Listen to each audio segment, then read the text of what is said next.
আসসালামু আলাইকুম বন্ধুরা, কেমন আছেন সবাই? আমি আলহামদুলিল্লাহ ভালো। শহরের কোলাহল থেকে আমাদের এই এলাকার রাস্তার ভাইব কিন্তু অনেক বেশি ভাই।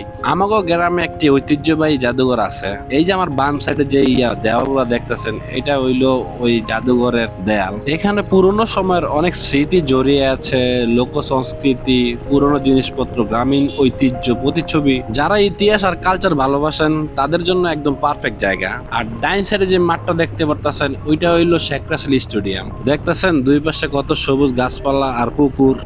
হাওয়া এত ফ্রেশ লাগে, মনে হয় ফুসফুস বইরা গেছে অক্সিজেনে। শহরের এই জিনিস পাওয়া যায় না।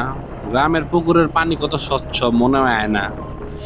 এখানে গ্রামের মানুষ মাছ ধরে, গোসল করে, এমনকি আড্ডাও দেয়। এই শান্ত পরিবেশের মজা শহরে কল্পনা করা যায় না। আমাদের এলাকায় অনেকগুলো ঐতিহ্যবাহী মসজিদও আছে। সত্যি কথা বলতে বন্ধুরা, আমাদের এলাকার রাস্তায় বাইক চালালে যে শান্তি পাই, পাখির ডাক, গাছের ছায়া, মানুষের হাসি মুখ, ঐতিহ্যের ছোঁয়া, এই জিনিস শহরের কংক্রিটের জগতে পাওয়া যায় না। গ্রামের প্রতিটা জায়গায় আছে ইতিহাস, আছে সৌন্দর্য, আছে ভালোবাসা। তো আজকের ভিডিও এখানেই শেষ করতেছি।